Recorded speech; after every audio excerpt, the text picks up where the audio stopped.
aalis kaagad. Gusto ko lamang pong iparating sa lahat na wala na po dito si Pangulong Rodrigo Roa Duterte.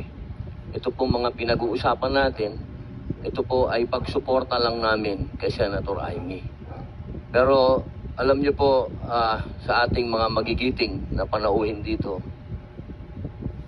napaka-ironic lamang po na alam naman po natin lahat, patid natin lahat, nadadalawang pangulo lang po ang lumaban sa komunista. Una, si Ferdinand Marcos Sr. Ano po ang nangyari? Inalis natin sa bansa. Ang sumunod na lumaban po sa komunista ay si Pangulong Rodrigo Roa Duterte. Ang tanong ko lamang po sa PNP, hindi ko po kayo hinuhusgahan. Hindi po ba nyo tinanong man lang sa mga nag-uutos po sa inyo kung bakit natin dadalhin sa The Hague ang ating dating Pangulo na alam naman po natin na buhay ang Communist Party sa Netherlands. Alam naman po natin na hinihingi natin dati na i-transport dito si Joma Sison, dalhin dito sa Pilipinas. Pero nagkabaliktad po, ang tinransport natin ay yung dating Pangulo natin na lumaban sa komunista. Ito lamang po tanong ko bilang ako po'y dating rebelde. Hindi ko naman po yan pinagkakaila. Hindi ko po maintindihan kung bakit tayo po ay nag-submit dito sa mga tiga-Netherlands. Alam naman po natin, kahit po itanong ninyo, ako po ay palagi dyan sa Utrecht. Kasama po si Joma. Hindi ko po yan dinidinay. Pero nakakagulat lamang po na dinala natin doon ang dating Pangulo. Yung po ba, hindi po ba alam ng PNP na karamihan po sa mga dumadating na pera sa komunista, sa mga terorista, ay galing po sa abroad.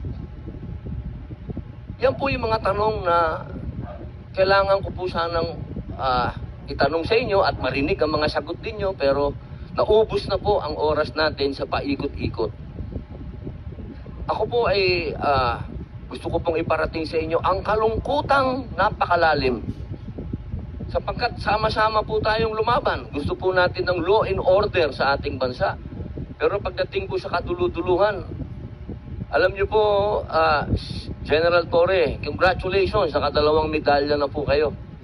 Pero alam niyo po, sir, nalulungkot po ako dahil yung katapangan po ninyo, sir, medyo nakalulungkot po. Bakit? Napakatanda na po ni former President, sir.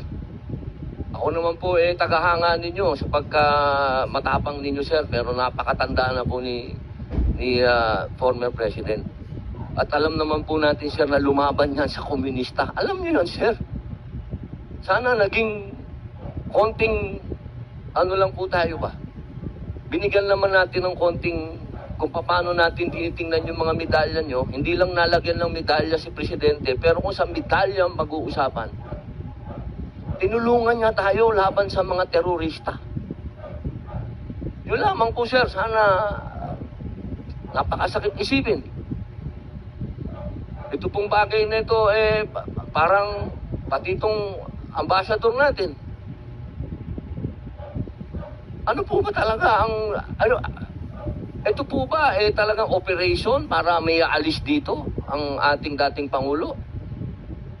Kanino po ba? Kasi kami pinupuwersa kami lahat ng mga supporter ni Digong.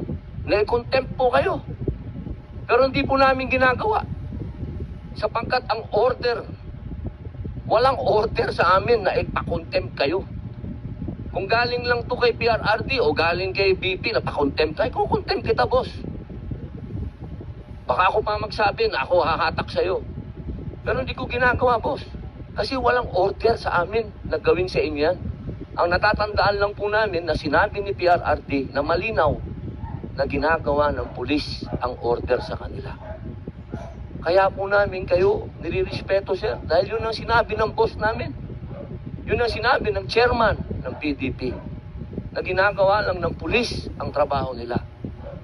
Pero sana naman, sir, isipin din natin kung anong itinanim ni PRRD sa bansang ito. Nilabanan natin ng komunista. Talaga bang yun ang Yan ba talaga ang kapalaran ng mga presidenteng lumalaban sa komunista? Isang in-exile, isang sinurrender? Ano ba po talaga itong bansa natin? Tayo po ba'y demokratiko talaga? Tayo po ba'y under control ng komunista? Yun lamang po. Maraming salamat po sa inyong lahat. Magandang hapon.